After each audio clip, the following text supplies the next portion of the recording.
안녕하세요. 김태훈의 현명한 투자자 방송 시작하겠습니다. 본 영상에서 다루는 내용은 투자 권유가 아니며 각 개인의 투자 판단에 대한 책임을 지지 않습니다.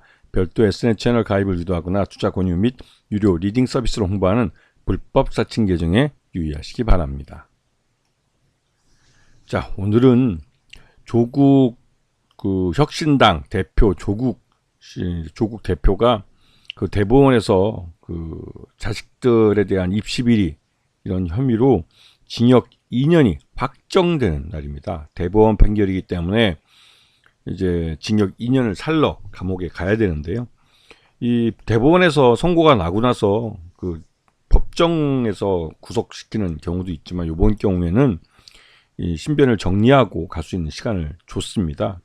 하지만 이제 검찰 특수부는 곧바로 이 내일 금요일 날이죠. 금요일 날 구속을 위한 수순을 밟겠다고 출석하라고 통보를 한 것으로 알려졌습니다.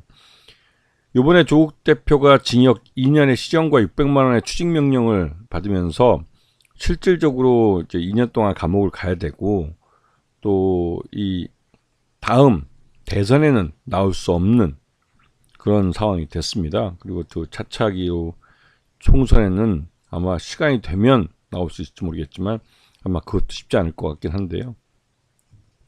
일단은 지금 윤석열 탄핵 국면에서 지금 사법부가 지금 조국 장관 전 대표를 이제 전 대표가 됐죠. 이제 지금 현재 대표는 대표죠. 이건 대표로서의 직을 수행하기 어렵게 됐기 때문에 하지만 이제 다음 총선에는 아마 시기가 맞으면 다시 나올 수도 있겠죠. 하여튼 이러한 일 때문에 지금 최근 우리 시장에서 증시에서 이제 정치인 테마주들이 잘 나갔었는데 조국 테마주가 우르르 무너지고 조국 대표의 대안으로 김동연 씨라고 경기도지사 관련된 이 테마주들이 또 급등하는 그런 모습을 보여주고 있습니다. 지금 조국 대표의 이 입시비리, 그러니까 자식들 입시비리입니다. 자식들 입시비리에 대해서 기존에 우리 한국 사회에서 그냥 관행적으로 교수나 이런 특수한 신분들이 자기 자식의 입시에 좀 더 일반인보다는 유리한 여러 가지 것들을 해왔었는데 이런 것들이 이제 관행적으로 암묵적으로 그냥 대학이나 이런 에서 이제 암묵적으로 이루어지고 있었지만 이제는 이러한 것들이 불공정한 입시 비리로 이제 정의가 돼버렸기 때문에 실제로 우리 한국 사회에서 좀 기득권층이라고 부르는 사람도 거의 대부분 다 이런 짓을 했습니다. 그래서 검찰 특수부가 맘만 먹으면 대부분 다 대학을 보낸 자식들을 갖고 있는 부모들은 대부분 다 조국 대표처럼 이제 구속시킬 수 있는 아주 그냥 히든 카드를 검찰 특수부는 손에 딱 쥐게 된 거죠. 이게 과거에 관행처럼 해왔던 일들에 대해서 이게 불공정하다고 하는 거기 때문에 그리고 법원에서 판결까지 났기 때문에 누구든 검찰 특수부에 눈밖에 나면 이 자식들 입시 문제를 걸고 넘어져서 부모를 감옥에 보낼 수 있는 그런 아주 뭐랄까요 히든 카드를 손에 딱 쥐게 된 겁니다. 지난번에 이제 조국 대표의 와이프가 한 4년인가 구속이 됐었죠. 이번에는 남편인 조국 대표가 이제 감옥에 가서 실제로 이 자녀들 입시 비리에 대해서 자녀들은 의사 자격증도 잃고 뭐 대학원 석사나 이런 자격증 다 잃고 이제 포기한다고 그러지만 하여튼 다 잃게 되고 한 가족이 완전히 풍지박산이 났는데요. 그런데 이제 이게 이제 뭐 우리 한국 사회에 이런 뭐랄까요 평등 내지는 이런 특권 의식을 폐지하는 이런 부분에서는 한 발 더 다가가는 그러한 기준이 될 수 있기 때문에 사회가 좀 더 깨끗해진다고 해야 할까요? 그런 한 사례가 될 수는 있을 겁니다. 기존에 우리가 이제 누구나 다 이런 자식들을 위해서 할 수 있으면 좀 더 나은 그런 입시에 유리한 그러한 것들 부모의 능력으로 해주고 했었지만 이게 그 공정한 또 그리고 그런 하여튼 공정성이나 이런 것들에서 위배된다면 아무리 관행이라도 처벌될 수 있다는 그러한 그 기준을 세우게 된 것이죠. 여기에 이제 요즘 한참 나오는 최강욱 변호사도 뭐 허위 발급과는 관련해서 벌금 80만 원이 확정이 됐습니다. 실제로 그 인턴 확인서를 정확하게 딱 시간을 재서한 게 아니라 뭐 대충 이렇게 준 것이 이제 이슈가 돼버린 것이죠. 자, 그런데 이 김동연 테마주가 또 대거 대안으로 뜨면서 주가가 또 급등하고 있는데요. 이 정치인 테마주는 막연한 기대감, 즉 특정 정치인과 지연, 인연, 학연의 이러한 관계로 인해서 막연한 기대감으로 묻지마 매수가 유입되면서 주가가 급등하는 현상입니다. 근데 이게 실제 실적과 연결되지 않기 때문에 결국은 이 정치인 테마주 바람이 불 때는 급등을 하지만 이 바람이 잦을 때는 또 급락을 해버리는 그런 롤러코스터 같은 장세를 나타내는 경우가 있습니다. 그래서 대단히 주의하셔야 되는데요.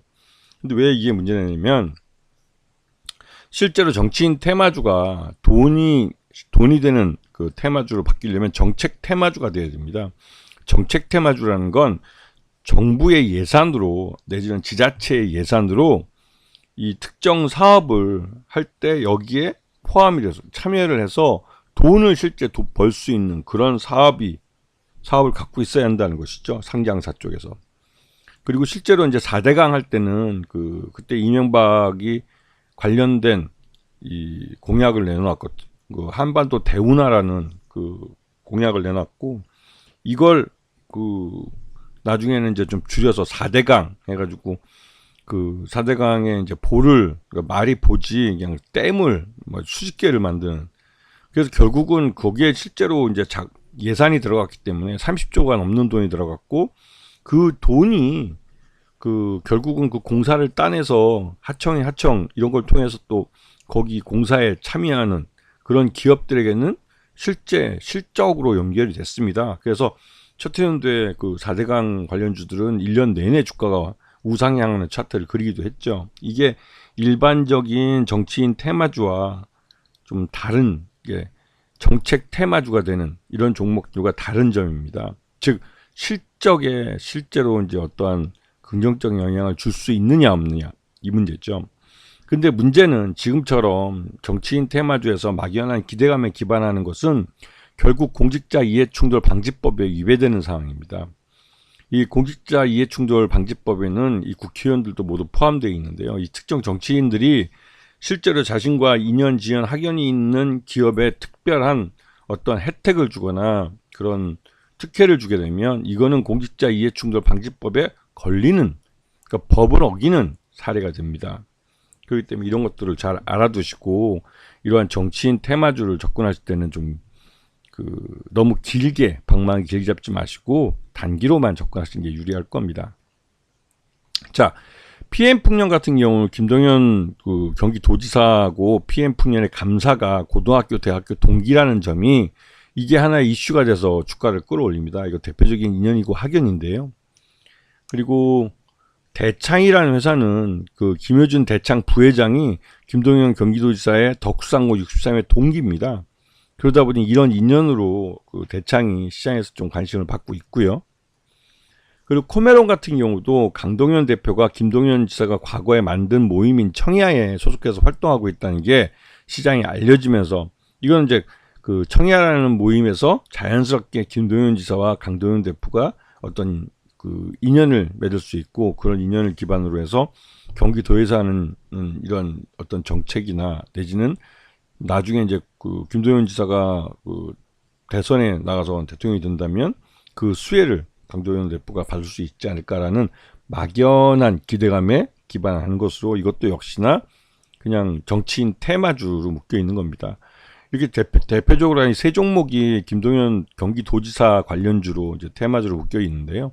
대부분 다 실제 정책과 연결되기보다는 그 회사의 특정인들이 특정 정치인과 김동연 도지사와 인연, 지연, 학연 등으로 엮여 있는 그런 거 갖고 막연히 기대를 좀 수혜를 보지 않을까라는 개인 투자가들의 묻지마 매수세가 유입되면서 주가를 끌어올린 것이기 때문에 지금 이렇게 급등한 주가를 유지시켜줄 실적하고는 전혀 관계가 없는 거예요. 그렇기 때문에 대단히 조심해야 됩니다. 아시겠죠? 자, 오늘 방송 여기서 마치겠습니다. 감사합니다.